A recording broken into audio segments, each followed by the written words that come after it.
ओम शांति। अ, पहले हम एक क्वेश्चन दे लेते हैं। क्वेश्चन है एक बहन का कि निर्विकारी यानी पांच विकार से मुक्त, काम क्रोध लोभ मोह अहंकार से मुक्त, निर्विकारी। वंस वी बिकम निर्विकारी मतलब एक बार हम निर्विकारी जब बन जाते हैं तो अहंकार से मुक्त हो गया। तो वाई सेपरेट निरअहंकारी इज सेड। ओके, कल की मुरली में जैसे बाबा ने बोला था ना, और कि बाबा के आखिरी तीन शब्द थे निराकारी, निर्विकारी और निरअहंकारी। तो उसके ऊपर एक बहन का क्वेश्चन आया था कि जब निर्विकारी में ऑटोमेटिकली अहंकार पर विजय प्राप्त हो जाती है निर्विकारी स्थिति में, तो अलग से निरअहंकार वर्ड क्यों यूज किया किया गया है। तो सबसे पहली बात कि निराकारी स्थिति वो मूल स्थिति है जो उस स्थिति में स्थित है, या निराकारी जो खुद की जो मूल अवस्था है उसके अंदर तो विकार भी एग्जिस्ट नहीं करते। तो फिर तो निर्विकारी की भी जरूरत नहीं है, निरअहंकारी तो दूर की बात।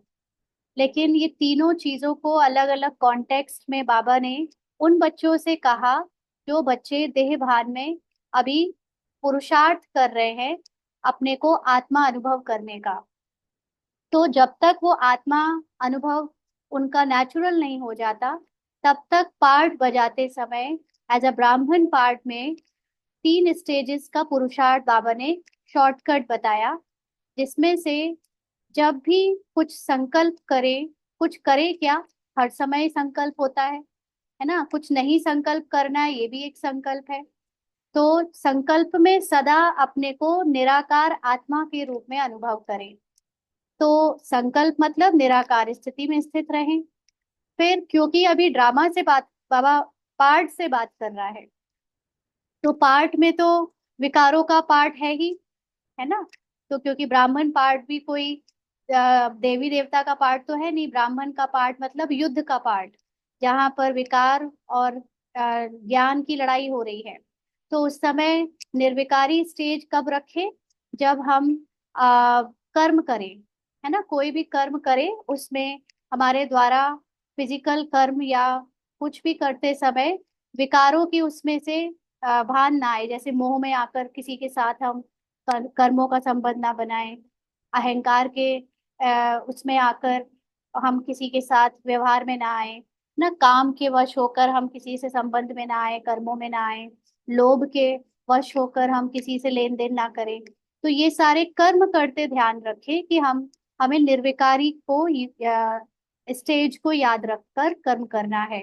ये बाबा पार्ट से बात कर रहे हैं, इसको हम बार बार क्लियर कर रहे हैं, है ना। जिस क्योंकि तब तक बच्चों के अंदर, जो हमारी दादियां भी थी, जितने भी लोग वरिष्ठ आज शरीर छोड़ चुके हैं, उस समय बाबा के जाने के समय पे सब यंग थे और सब पुरुषार्थी थे, सब आत्मा की स्थिति में अनुभव करने का पुरुषार्थ में लगे हुए थे। तो कहीं ना कहीं पार्ट कॉन्शियसनेस भी था ही, इसलिए ये बाबा ने उनको पार्ट में ऐसा प्ले करने को बोला। क्योंकि हम सभी जानते हैं कि पिछले 84-85 वर्षों से बाबा के ज्ञान में अभी तक हम लोगों ने जो ज्ञान समझा था उसमें ज्यादातर बातें बाबा पाठ से ही कर रहा था। और क्योंकि ज्ञान के जो गहराई है उसको समझने के लिए आत्मा की मूल अवस्था चाहिए, आत्मा का नेचुरल स्टेट चाहिए, तभी इतनी गहरी बातें समझ में आ सकती हैं। तो अभी तक ज्यादातर सभी लोग यही पुरुषार्थ कर रहे हैं कि पाठ को कैसे अच्छा रखा जाए।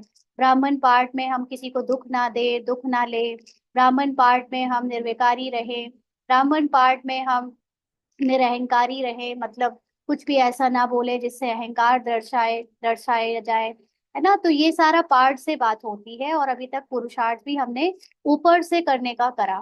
भले ही बाबा ये कह रहा था कि योग लगाओ जिससे तुम्हारे अंदर के विक्रम भस्म हो, है ना, विकार भस्म हो। तो हम लोग ऐसा अनुभव करते थे कि विकार और विक्रम भस्म हो रहे हैं, है ना। लेकिन जैसे जैसे कुछ आत्माओं की आत्मिक अनुभव बढ़ता गया, कॉन्शियस जो होती गई, सोल कॉन्शियस नेचुरल होता गया, और ड्रामा के पार्ट में ये लास्ट में हम एकदम करीब पहुंच चुके हैं ड्रामा ओवर होने के पहले। तो उस समय कुछ आत्माओं के जाग जाने से, सोल कॉन्शियस स्टेज को अनुभव कर लेने से दूसरों को भी हेल्प मिल पा रही है कि असल में निराकारी स्थिति में स्थित होना ही ऑटोमेटिकली पार्ट में निर्विकारी और निरहंकारी का पार्ट बजने लगता है। लेकिन अगर हम निराकारी स्थिति में स्थित है, यानी इसको याद रखते हैं कि मैं आत्मा हूँ, और तब भी पार्ट में कुछ विकर्म हो जाते हैं, देहभान आ जाता है, तो सदा अपने को ये याद रखना है कि मैं आत्मा ये पार्ट बजा तो रही हूँ, लेकिन पार्ट में जो भी संकल्प है, जो भी बोल है, जो भी कर्म है, मैं इनसे न्यारी हूँ। क्योंकि मैं आत्मा ना तो करता हूँ, ना सोचता हूँ, और ना ही मैं बोलने वाली बोलता हूँ। क्योंकि पार्ट फिक्स्ड है, ड्रामा अनुसार जो भी किया जाएगा, बोला जाएगा, अनुभव होगा, संकल्प आएंगे, ये सब पार्ट को आएंगे। पार्ट पहले से फिक्स्ड है और पार्ट मैं नहीं हूँ। तो इसलिए ये तीन शब्दों का महत्व है पार्ट के आधार पर। लेकिन जब आत्मा की कॉन्शियसनेस आ जाती है, आप निराकारी स्थिति में स्थित हो जाते हो, तो ऑटोमेटिकली धीरे धीरे पार्ट भी आपका नेचुरल निर्विकारी और निरहंकारी होने लगता है ना। तो अब निर्विकारी में जो बात बोली है कि उसमें अहंकार भी समा जाता है। निर्विकारी मतलब अहंकार से भी मुक्ति। तो अहंकार, हमने उसको अलग आइडेंटिटी दी हुई है एज अ पांच विकार। लेकिन वो अहंकार बॉडी कॉन्शियसनेस के साथ अलग अलग रूप में रहता है कि मैं अपने पद पोजीशन का अहंकार करूं, मैं धन का अहंकार करूं, मैं शरीर का अहंकार करूं। लेकिन इससे परे एक अहंकार है, ये कि मैं आत्मा नहीं हूं, है ना। अपने को शरीर मानना, ये जो अहंकार है, इस अहंकार की बात हो रही है निरअहंकारी। यानी जब बात करो किसी से भी, तो उसको भी आत्मा देखकर और खुद को भी आत्मा समझकर बात करो। ये वो वाले निरअहंकारी की बात है ना। तो इसलिए ये तीनों शब्दों को अलग अलग कॉन्टेक्स्ट में कहा, जिनसे कहा उनकी स्मृति अलग थी। और अभी भी जो सुन रहे हैं उनकी स्मृति में डिफरेंस है। कोई आत्माभिमानी होकर पहले से सुन रहा है, कोई अभी बन रहा है, किसी को समझ में अभी भी नहीं आ रहा है। तो जो जिस अवस्था में है वो उसके अकॉर्डिंग इसको समझता है। ठीक है। तो ये जो बहन ने क्वेश्चन किया था, वो ये अगर संतुष्ट हो तो आप मुझे मैसेज करिएगा। ठीक है। अभी हम लोग अव्यक्त मुरली करेंगे। जो अव्यक्त मुरली अभी हम करने जा रहे हैं, ये छोटी सी है लेकिन बहुत प्यारी है। और अगर ये खत्म हो जाती है तो हम नेक्स्ट मुरली भी शुरू कर देंगे। ठीक है। तो आज की अव्यक्त मुरली की ओरिजिनल डेट है 12 जून 1972। और मुरली का सार है, रिफाइन स्थिति की पहचान। जैसे जैसे आत्मा मैच्योर होती जा रही है, परिपक्व होती जा रही है पुरुषार्थ में, तो उसकी पहचान क्या है, वो सही हो रही, सही कर रही है, आगे बढ़ रही है, इसकी क्या पहचान है। रिफाइन होना मतलब क्या होता है, ये तो सभी जानते हैं, है ना। रिफाइंड का मतलब किसी चीज में परिपक्व होना। तो उसकी पहचान क्या है। बाप दादा ने कहा कि जैसे साइंस रिफाइन होती जाती है, ऐसे अपने आप में साइलेंस की शक्ति व अपनी स्थिति रिफाइन होती जा रही है। क्योंकि साइंस आप देखो, पहले जो कंप्यूटर इतने बड़े बड़े हुआ करते थे, सर्वर, और वो सब चीजें इतनी भारी भारी हुआ करती थी, मोबाइल भी कैसे अलग से होते थे ना, वो सारी चीजें अब छोटी छोटी छोटी होती जा रही हैं। तो जितनी छोटी चीज उतनी पावरफुल होती जा रही है। ऐसे ही आत्मा की जो साइलेंस की स्थिति है, वो अगर बढ़ रही है, तो क्या उसकी स्थिति रिफाइन हो रही है।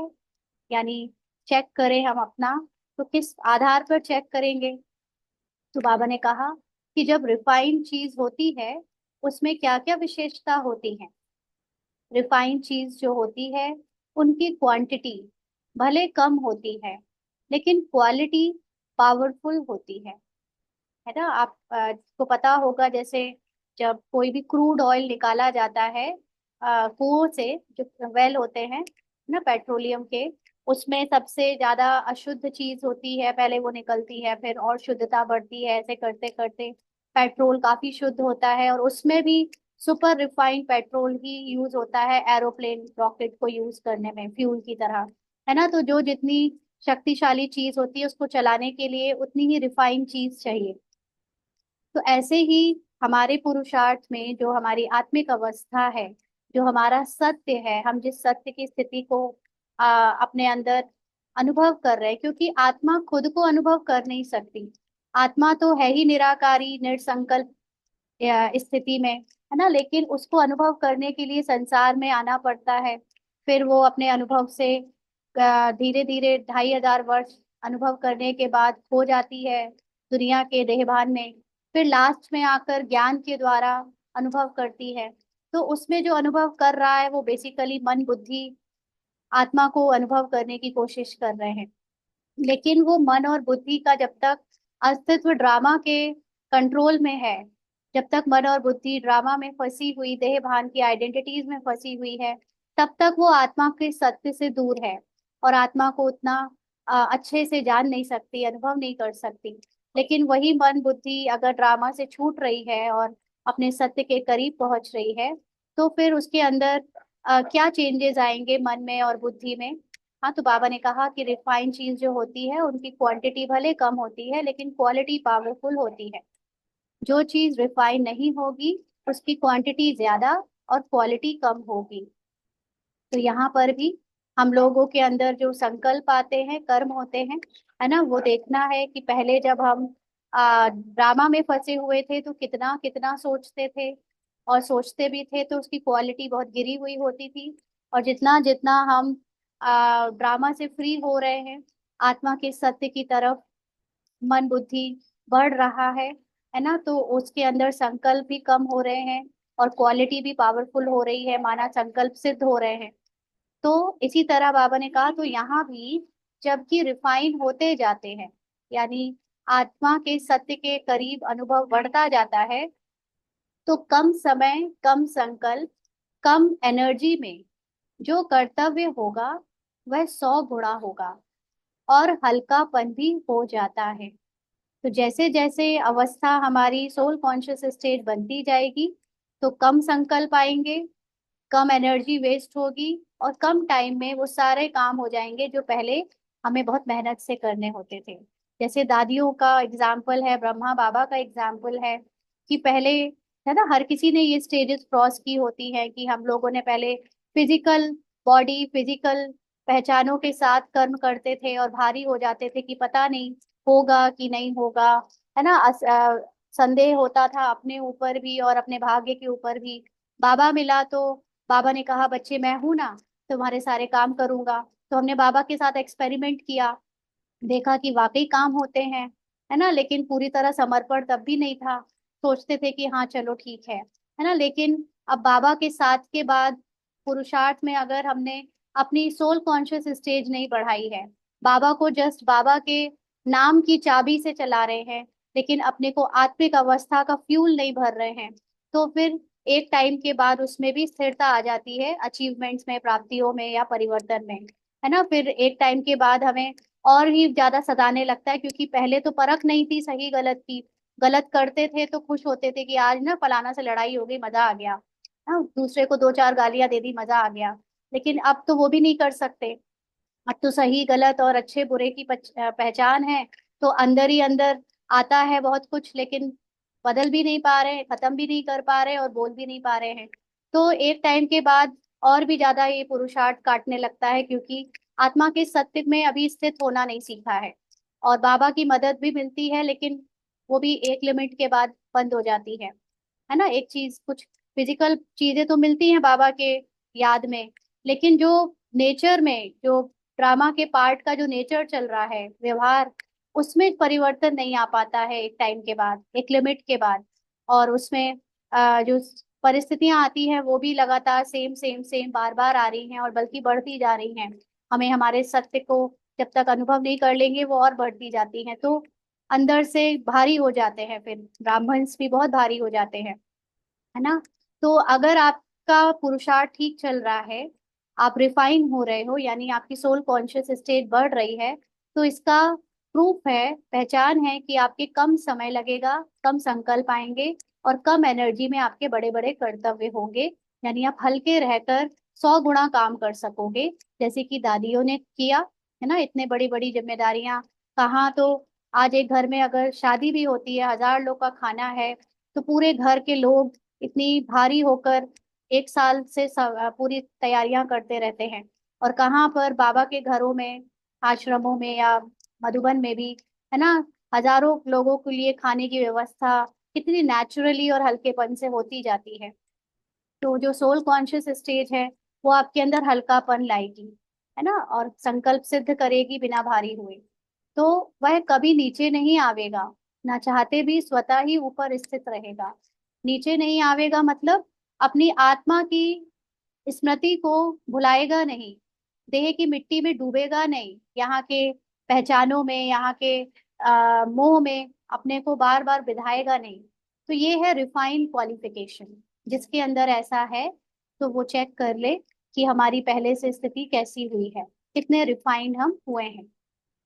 तो अपने में यह दोनों विशेषताएं अनुभव होती जाती हैं। पूछ रहे हैं बाबा, भारी होने के कारण मेहनत ज्यादा करनी होती है, हल्का होने से मेहनत कम हो जाती है। और आत्माभिमानी स्टेज तो इतनी सुंदर है, इतनी प्यारी है कि आत्माभिमानी स्टेज में तो परिस्थितियां इतनी अनुकूल हो जाती हैं, हर कोई जैसे आपकी सेवा के लिए उपस्थित हो जाता है। कुछ भी नहीं करना पड़ता, जैसे बिना सोचे सब कुछ हो रहा है। क्यों? क्योंकि बाबा ने कहा है ना, जब तुम मेरी याद में रहते हो तो तुम्हारे बारे में सोचने का काम भी मैं कर देता हूँ। तुम्हारे लिए राइट टैक्सी ड्राइवर, राइट तुम्हारे लिए जो भी काम है उसके लिए जो राइट पर्सन है, परफेक्ट पर्सन है, वो ऑटोमेटिकली आपको मिल जाता है। और हर काम आपका, हर प्राप्तियां बहुत जल्दी बहुत आसानी से होती जाती हैं। सोल कॉन्शियस स्टेट इतनी प्यारी है ना। तो हम कई बार सोल कॉन्शियस स्टेज को छोड़कर पार्ट कॉन्शियस होकर पार्ट को ऊपर से बेहतर बनाने में ज्यादा लग जाते हैं। तो बाबा कहते हैं कि हल्का होने से यानी सोल कॉन्शियस स्टेज में होने से मेहनत कम हो जाती है। तो ऐसे नेचुरल परिवर्तन होता जाता है। यह दोनों विशेषताएं सदा अटेंशन में रहे। इसको सामने रखते हुए अपनी रिफाइननेस को चेक कर सकते हो। आप चेक करो हमारे जीवन में ये सारी चीजें हो रही हैं या नहीं। जैसे अभी हमारी किसी से बात हुई, ज्ञान में चल चल रहे हैं कुछ दिनों से, लेकिन ऑन एंड ऑफ दूसरे लोगों से भी ज्वाइंट हैं, दूसरों का सत्संग भी सुन लेते हैं, बाबा को भी याद करते हैं, मुरली भी सुनते हैं, सब चल रहा है हलवा जैसा, है ना। तो लेकिन एक समय के बाद उनको भी अपने अंदर से इरिटेशन होने लगी कि गुस्सा ही नहीं खत्म हो रहा है, बल्कि और ही ज्यादा लोगों के साथ झेप होने लगी है, और ही ज्यादा हिसाब किताब बढ़ रहे हैं, और ही चिड़चिड़ापन आ रहा है, क्योंकि अब तो लोगों ने ये भी कहना शुरू कर दिया है कि ऐसे कैसा ज्ञान है तुम्हारा कि तुम्हारा गुस्सा ही नहीं खत्म होता, ऐसा कैसा ज्ञान है, ऐसे कैसे तुम क्या कर रही हो अपने ऊपर, है ना। तो इससे और भी ज्यादा पार्ट वालों को, आत्मा को, मतलब मन जो अपने को सोच रहा है कि मैं बेहतर बनूं, वो और भी अब लोगों की नजर में आ गया है, और परिस्थितियां और बढ़ती जा रही हैं ना। इसके इससे जो अगली मुरली है वो इसी चीज के बारे में है। तो इसका आंसर हम बाद में और गहराई से करेंगे। तो बाबा कहते हैं कि अब ये सामने रखो कि आपके लिए कितना आसान हो गया है मेहनत से मुक्त होना, पार्ट प्ले करना, और अपने सारे कर्म संकल्प बहुत रिफाइंड रूप में कम संकल्पों में काम होना। तो चेक करो, रिफाइंड चीज जास्ती भटकती नहीं है, स्पीड पकड़ लेती है। अगर रिफाइन ना होगी, किचड़ा मिक्स होगा, तो स्पीड पकड़ नहीं सकेगी, निर्विघ्न चल ना सकेंगे, है ना। जैसे डीजल और पेट्रोल में अंतर होता है, डीजल इतना रिफाइंड नहीं होता, पेट्रोल उससे ज्यादा रिफाइंड होता है।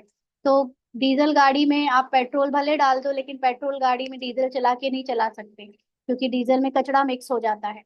ऐसे ही यहाँ पर जो कोई भी पुरुषार्थ में, है ना, अगर कचरा मिक्स होगा, कचड़े का मतलब है बॉडी कॉन्शियस, झूठी पहचाने, ड्रामा की जो भी प्रभाव है संकल्पों का, संस्कारों का, तो निर्विघ्न नहीं चल सकेंगे। माना बार बार हलचल आएगी, मन की अवस्था गिरेगी, खुशी गायब होगी।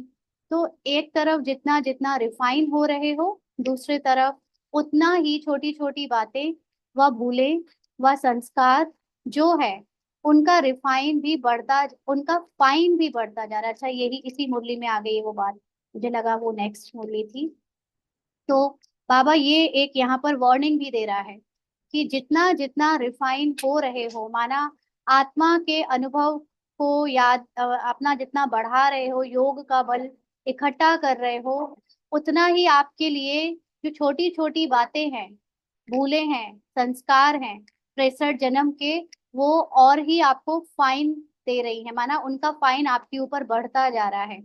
यहाँ पर फाइन का मतलब जुर्माना, है ना। तो यहाँ पर हमारे लिए जुर्माना से मतलब है कि जितना फिर आपके द्वारा पार्ट में छोटी छोटी गलतियां होती हैं, छोटी छोटी बातें आती हैं, संस्कार रिपीट होते हैं पुराने 63 जन्म वाले, वो आपको और ही ज्यादा फिर हलचल में ला रहे हैं। एक तरफ से आपका योग बल इकट्ठा भी हो रहा है, आप सोल कॉन्शियस, एक्चुअली में पुरुषार्थ में सोल कॉन्शियसनेस पे तो स्थित होने का ध्यान बहुत कम का ही जाता है।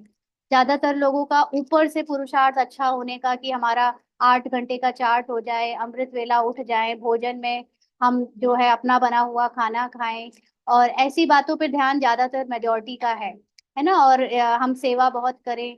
तो ये जो उस तरह से अपने आप को जज करते हैं कि हमारी सेवा बढ़ रही है, हमारा 8 घंटे का चार्ट बढ़ गया है, हमारा ये अमृत वेला अच्छा हो रहा है, तो ये अगर कोई अपने आप को उस रूप में रिफाइंड होने का समझ रहा है, तो फिर उसके लिए छोटी छोटी बातों का फाइन भी बढ़ रहा है।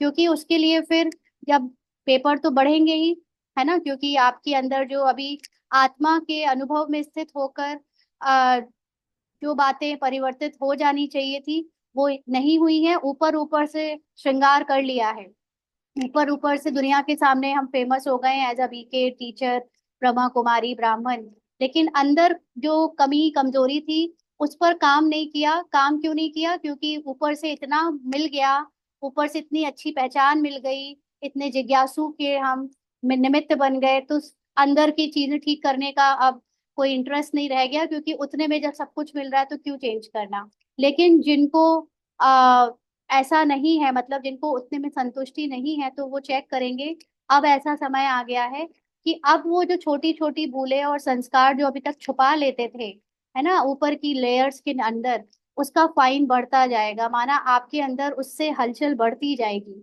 आप अंदर से खुश नहीं रह पाओगे, क्योंकि अंदर का आत्म अभिमानी स्टेज अभी तक बनाया नहीं, और ऊपर से पुराना देह का चोला बदलकर नए देह का चोले का अहंकार बना लिया, जो है ब्राह्मण जीवन का। तो बाबा कह रहे हैं कि उसका फाइन बढ़ता जा रहा है, जो अब 63 जन्म के पुराने स्वभाव संस्कार और भूले रह गई हैं, वो बदली नहीं आत्माभिमानी स्टेज से, तो उसका भारीपन बढ़ रहा है। एक तरफ वह नजारा, दूसरे तरफ रिफाइन होने का नजारा, दोनों का फोर्स है। अगर रिफाइन नहीं तो फाइन समझो। रिफाइन नहीं मतलब अगर सोल कॉन्शियस स्टेज नहीं, अगर कोई भी कॉन्शियसनेस है, हद की या बेहद की, ना लौकिक की या अलौकिक की, दोनों में ही अगर आपने स्टेज दोनों से परे नहीं बनाई है, आत्माभिमानी नहीं बने हो, तो फाइन समझो। माना फिर कुछ ना कुछ देखा है सबने, लौकिक में भी हिसाब किताब बहुत आए, है ना, और अलौकिक में भी अच्छे खासे हिसाब किताब है। अलौकिक पे हिसाब किताब क्यों आ रहे हैं? क्योंकि आत्म अभिमानी स्टेज हम ध्यान नहीं दे रहे हैं, तो उसके भी फाइन हमें, मतलब उससे भी अचल अडोल स्थिति नहीं बन पाती है, और बार बार हिलते हैं ना। तो दोनों साथ साथ नजारे दिखाई दे रहे हैं। वह भी अति में जा रहा है और यह भी अति प्रत्यक्ष रूप में दिखाई देता जा रहा है। गुप्त अब प्रख्यात हो रहा है।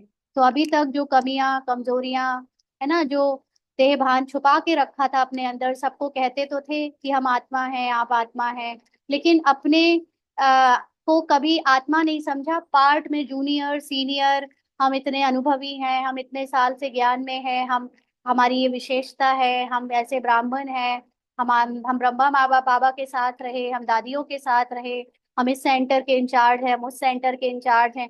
ये सारी बातों की लेयर, इस पे ज्यादा ध्यान रहा, और अपनी जो अति शुद्ध स्मृति है, आत्मिक स्मृति, है ना, उसको अगर जो याद रखेगा, उसको ऊपर का कुछ याद नहीं रहेगा कि मैंने किसके साथ पार्ट प्ले किया, किसके साथ नहीं किया। उसके लिए सिर्फ एक इंटरेस्ट है, मैं आत्मा हूँ और सब आत्मा है, बस इससे ज्यादा कुछ नहीं।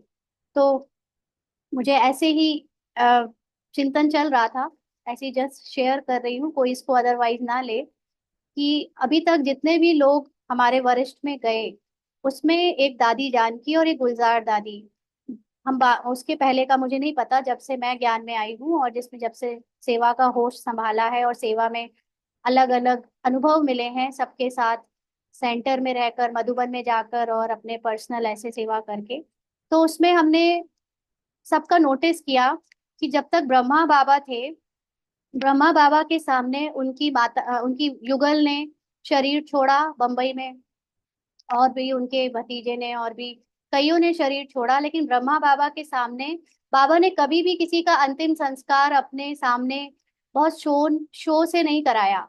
बाबा ने अपनी युगल को के लिए कह दिया वहीं करा दो, है ना, अपने भतीजे के लिए जिनसे उनको उतना प्यार था उनके लिए भी कह दिया वहीं करा दो। जो जो जहां पर जिसने शरीर छोड़ा, आत्मा तो चली गई, अब शरीर का क्या करेंगे, है ना। तो उन्होंने बिल्कुल ब्रह्मा बाबा के सामने कभी भी फिजिकल बॉडी का शो नहीं हुआ, ना कभी स्टेज में बैठाना, ना कभी बाबा हमेशा मना करते थे कि रेलवे स्टेशन में कोई आए जाए तो कभी शो नहीं करो, है ना। कभी अंतिम संस्कार भी क्या करना, वो भी बॉडी जो अब जलानी है, शरीर तो आत्मा तो छूट गई। तो ब्रह्मा बाबा, ये है फॉलो ब्रह्मा बाबा। और ब्रह्मा बाबा को फॉलो किया जानकी दादी ने, गुलजार दादी ने। गुलजार जानकी दादी का संकल्प ही ये था, भले ही वो यज्ञ में सबके बीच में रहती थी और सबके बीच में फिजिकल शो को लेकर बहुत कुछ था, लेकिन दादी जानकी को ये पसंद नहीं था, लेकिन फिर भी सबको पसंद था तो एज ड्रामा वो कुछ संकल्प अगेंस्ट में करती नहीं थी। लेकिन एक संकल्प जो उनको था कि जब भी मेरा अंतिम संस्कार हो तो कोई शो ना हो। और इसीलिए कोरोना के समय पर जब उनका शरीर छूटा तो कोई नहीं पहुंचा वहां पर, कोई शो नहीं हुआ और उनकी वो संकल्प पूरा हुआ, क्योंकि वही ब्रह्मा बाबा को फॉलो करना था। गुलजार दादी बिल्कुल निसंकल्प रही। उनके पूरे पार्ट में जब तक उन्होंने अव्यक्त बाप दादा का व्रत बनकर पार्ट प्ले किया, और जब उनका लास्ट का पार्ट भी चला तो भी वो तो कुछ सोचती ही नहीं थी कि ये हो या ये नहीं हो, जो होना होगा तो होगा। तो उनका भी बहुत ज्यादा उसमें नहीं हुआ। लेकिन मुख्य बात है कि अभी हम ब्राह्मण कितना फिजिकल बॉडी के शो में फंसे हुए हैं। आत्मा तो पार्ट बजा रही थी, पार्ट ओवर हो गया, अब दूसरा कोई पार्ट बजाएगा, दूसरा पार्ट चलेगा, लेकिन उसके पार्ट की कितनी स्मृति, कितना याद कर रहे हैं, कितना उसके पार्ट की बातें कर रहे हैं, कितना पार्ट पार्ट पार्ट चारों तरफ। मतलब ये अदरवाइज नहीं ले, लेकिन ये मुझे पर्सनल लगता है कि इस एक दिन रूपाली का पार्ट भी ओवर तो ओवर। अब उसमें कोई इसको इतना शो करना, उसको इतना याद करना, उसकी विशेषताएं बताना, उसके अवगुण बताना क्यों करना है? ये सब बना बनाया ड्रामा है, जिसका जो जिसको जो मिला है उसने वो प्ले किया। उसके बारे में ये बता रहे हैं अगर हम कि वो ऐसे थे, वो ऐसे नहीं थे, मतलब कि ये उसकी अपनी चॉइस थी वैसा होना, वैसा नहीं होना। क्या ये ड्रामा में फिक्स नहीं था? ना मम्मा भी गई, हम मुझे नहीं लगता, मैंने नहीं, मुझे याद नहीं कि मैंने कोई फोटो देखी कि मम्मा के अंतिम संस्कार की कोई फोटो आई, है ना। ये तो बाबा ब्रह्मा बाबा का ही इतना शो से अंतिम संस्कार हुआ है, क्योंकि ब्रह्मा बाबा रहे नहीं बोलने वाले कि मत करो ऐसा, है ना। तो बाद में बच्चों ने इतना शरीर का शो किया। मतलब ये ठीक है, जिस ड्रामा अनुसार जो हुआ उसमें कोई कल्याण ही होगा। लेकिन अब अगर हम जो लास्ट में अव्यक्त रूप की पालना बाबा से ले रहे हैं जो बच्चे, वो इन सब चीजों से परे हो जाए। क्योंकि अभी हम जो दूसरों के लिए करते हैं ना, वो अपने लिए भी चाहना रखते हैं। जैसे कोई दूसरों को स्टेज में बैठाकर मुकुट पहना रहा है, चुनरी उड़ा रहा है, बड़े बड़े गिफ्ट दे रहा है, अगर वो आप किसी के लिए कर रहे हो तो जरूर आपके अंदर भी ये लालच है कि आपके लिए भी कोई करे। तो ये सब जो अभी तक होता आया, ये सब खेलपाल था, ठीक है, दिखावा था, एक कर दिया, लेकिन इसमें नुकसान ये होता आया कि दूसरी आत्माएं जो टीचर हैं या जो निमित्त हैं, उन सब में भी ये लालच आ गया कि ये सब हो रहा है मतलब हम बहुत अच्छा कर रहे हैं पुरुषार्थ, हम ही, हमारा नाम हो रहा है, हमारे लिए लोग जान रहे हैं हमें, और दुनिया में वाहवाही मिल रही है। एक्चुअली ये सब भक्ति मार्ग के लिए अभी ही बाबा कहता है ना, तुम्हारी भक्ति में जो होना है वो नारेबाजी, वो मंदिरों में जाके गुहार, वो तुम्हारे मंदिरों में श्रृंगार, फिजिकल रूप में जो मंदिरों में होता है वो अभी हम लोगों ने ब्राह्मण्स में करके दिखाई। वो आज भी लौकिक वाले अंतिम संस्कार में जो भी लौकिक अहंकार में रहते हैं, है ना, उनके अंदर ये रहता है कि हमारे अंतिम संस्कार में भीड़ जमा हो, जितना ज्यादा भीड़ मतलब आपके लिए उतना ही अच्छा। एक ये स्टेटस है आज का कि कितने लोग आए थे आपके अंतिम संस्कार में, ये लौकिक वालों का है। और बाबा बार बार कहता है जब तक ब्राह्मण बेहद में बेहद का वैराग्य नहीं करेंगे, तब तक ये लौकिक वाले जो अज्ञानी हैं उनके अंदर हद का वैराग्य नहीं आएगा। तो आज भी जो हद के लोगों में इतनी इच्छाएं हैं कि हमारा अंतिम संस्कार इतने अच्छे से हो, हमारे नाम हो, हमारा ये हो, हमारा वो हो, वो क्यों है? क्योंकि ब्राह्मणों में ही है अभी इतना, ब्राह्मणों में ही है कि हमारे लिए अच्छा कॉटेज हो, हमारे लिए अच्छा कमरा हो, हमारे लिए अच्छा वेलकम हो, हमारा नाम हो, हम सेवा करें तो उसका बड़ा रूपाचार में दिखावा हो, है ना, हमारा अंतिम संस्कार अच्छे से हो। असली पुरुषार्थ क्या ये था? ऐसे जरूरी नहीं कि जो गया है, जिसका किया गया है, वो ये चाहता होगा। उसकी अपनी स्टेज बहुत ऊंची हो सकती है, लेकिन जो पीछे रह जाते हैं, जो ये सब कर रहे हैं, वो एक बार अपनी सभी चेकिंग जरूर करें। ये मुझे नहीं पता कि ये बोलने से, ये बोलना सही था कि नहीं, लेकिन ये बहुत संकल्प में बाबा दे रहा था। और अगर ये पर्सनल अपने पुरुषार्थ में देखे, तो इसीलिए गुलजार दादी और जानकी दादी एक एग्जाम्पल है। ब्रह्मा बाबा के बाद अगर फॉलो करना है तो उन्हें करें, है ना, कि हम ये सब में ना जाएं। भले ही हमें यज्ञ में रहकर लोग रिस्पेक्ट भी देंगे, हम वो जो चाहते हैं, जैसा सजाना चाहते हैं आपको करेंगे, बट आपके अंदर उसकी चाहना ना रहे। बाबा तो झोपड़ी में रहता था, बिल्कुल बाबा झोपड़ी में रहता था। बाबा के बच्चों को तो कॉटेज चाहिए। हाँ, अभी हम मधुबन में गए, और मधुबन में वहां पर सबको जो मिलता है रहने का बंदोबस्त, उसमें अचानक से कुछ ऐसा पार्ट में हुआ, जब अ, अचानक जो कमरा था उसमें बहुत भरा हुआ था, जगह नहीं थी थोड़ा, मतलब उसके लिए फ्रेश होने के लिए। तो एक टीचर सिस्टर ने बोल दिया कि आप हमारे टीचर के वहां पे जाकर आप फ्रेश हो लो। तो ये अपने जो लौकिक में बेटा है उसके साथ वहां चली गई। वहां कोई नहीं था तो इसने सब वहां किया। लेकिन उतनी देर में तीन टीचर आई, और टीचर्स ने जैसे देखा कि एक माता अपने बेटे के साथ टीचर वाले कंपाउंड में है, तो बहुत हवा बना दिया उसका। इतना शोर मचा दिया कि ये कैसे यहाँ माता आ गई, और भाई भी आए, आप कैसे यहाँ आ गई। इट वॉज जस्ट अजीब था कि ये अहंकार क्या ब्रह्मा बाबा के सामने ये होता? हाँ, तो ये क्या हो रहा है? ये खुले प्लेटफॉर्म में बोलना चाहिए या नहीं, लेकिन बाबा जो बात बोल रहा है कि अब ये जो बातें अंदर रह गई वो प्रत्यक्ष रूप में दिखाई देंगी। इसीलिए अब लोग ऑनलाइन क्यों कोर्स करना चाहते हैं, ऑनलाइन क्यों जुड़ना चाहते हैं? क्योंकि ये सब चीजें ऑनलाइन उनको झेलनी तो नहीं पड़ती। सेंटर में जाकर तो वही पूजा करो सबकी, वही सबकी दृष्टि लेकर उनका अभिमान बढ़ाओ, अहंकार बढ़ाओ। तो ये समझना है, बहुत ऐसा नहीं है सब ऐसे हैं, लेकिन कुछ आत्माएं अभी भी बहुत शुद्ध हैं, बहुत बाप बाप समान पुरुषार्थ कर रही हैं।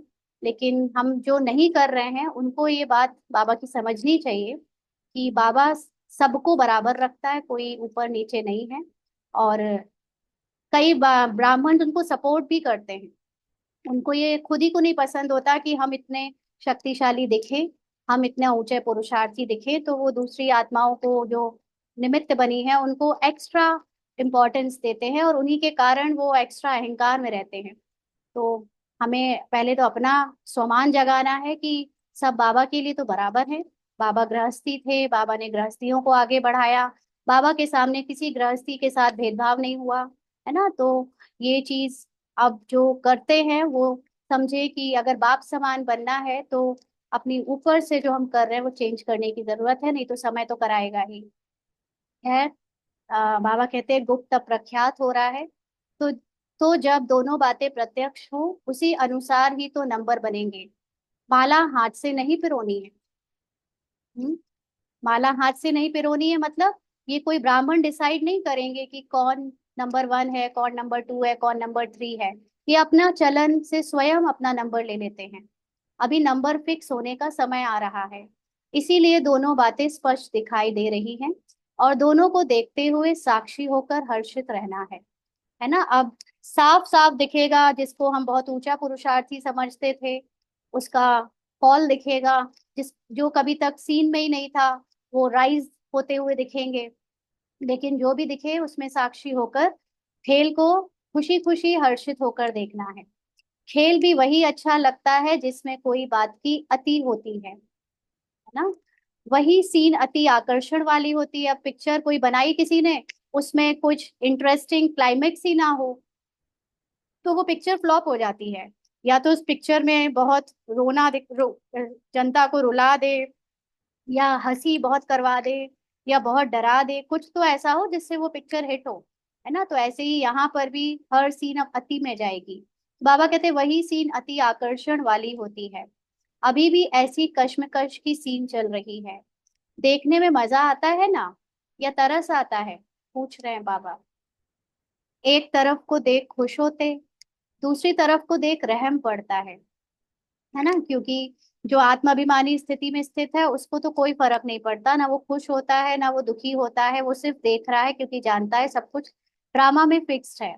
लेकिन जब देहभान में होते हैं तो एक तरफ से खुशी हो रही है कि देहभान की बातों में कई लोगों का जो दुनिया में जो दिखावा है, शो है, वो बढ़ रहा है। और दूसरी तरफ से रहम भी आता है कि ये आत्माएं जो है वो किस बात को पुरुषार्थ समझ रही हैं। हाँ, प्राप्ति और प्रारब्ध को क्या समझ रही हैं कि हमने यहीं पे जो नाम कमा लिया वो प्रारब्ध है, वो प्राप्ति है। असली प्राप्ति और प्रारब्ध तो पहुंचे ही नहीं वहां तक। दोनों का खेल चल रहा है। आज खेल दिखाया कि पर्दे पर क्या चल रहा है। वतन से तो बहुत स्पष्ट दिखाई देता है। वतन का मतलब ऊंची स्थिति में जो स्थित है उसको दोनों चीजें बहुत स्पष्ट दिखाई देती है ना। यहाँ पर भी ये बातें हर कोई नोटिस नहीं करता है जो अभी शेयर करी है ना। ये जब आपकी स्थिति ऊंची होती जाएगी तो आपको हर तरह के लोगों का पुरुषार्थ देखने में आता है। कोई शिकायत नहीं है, कोई शिकायत नहीं करी है, लेकिन ये ड्रामा में ऐसा जो पार्ट बज रहा है उसको सिर्फ जो इससे कुछ लेना चाहे वो ले सकता है कि हमें पुरुषार्थ कैसा करना चाहिए। तो जितना जो ऊंच होता है उनको स्पष्ट दिखाई देता है ना। पहाड़ में जैसे शहर के बीच में खड़े हो जाओ तो शहर क्लियर दिखता है, ऐसे ही यहाँ पर जिसकी अपनी रिफाइननेस, जिसकी अपनी स्मृति जितनी आत्माभिमानी होगी उसको देहभान की बातें उतनी स्पष्ट दिखाई भी देंगी, है ना। ऐसा नहीं है कि वो अज्ञानी हो जा, अज्ञानियों पे ध्यान ही नहीं देता, उसका ध्यान सब जगह जाता भी है। लेकिन वो अपने पार्ट में तब भी अपने सत्य के अनुभव में ज्यादा स्थित रहता है। जो नीचे स्टेज पर पार्टधारी है उन्हें कुछ दिखाई दे सकता है क्या, है ना। अब जो लोग ये सब कुछ कर रहे हैं, जो इस देहभान में इतना डूबे पड़े हैं, दिखावे में और अपनी पहचानों में, है ना, बीके पहचानों में, क्या उनको पता है कि वो ये कर रहे हैं या ये सही कर रहे हैं या गलत कर रहे हैं। वो तो बस कर रहे हैं, है ना। तो इसलिए उनको कुछ नहीं दिखाई देगा। कुछ भी दिखाई दे सकता है उन्हें नहीं। साक्षी होकर ऊपर से सभी स्पष्ट दिखाई देता है। तो जो साक्षी होता है, साक्षी आत्मा होती है, मन नहीं। इस बात को याद रखना है। आत्म अभिमानी स्टेज ही साक्षी हो सकती है। तो उससे स्पष्ट सब दिखाई देता है। आज वतन में वर्तमान खेल की सीन देख रहे थे। बाबा ने कहा, अच्छा, तो ये रिफाइंड स्थिति की पहचान है। आज इतनी ही मुरली करते हैं, मुझे लगता है आज फिर नेक्स्ट मुरली कल करेंगे, क्योंकि इस मुरली में वो शुरू करेंगे तो बीच में छोड़नी पड़ेगी। नेक्स्ट मुरली थोड़ी बड़ी है। चलिए, किसी को कोई क्वेश्चन हो तो शेयर करना हो, कोई बात तो करें। हाँ जी।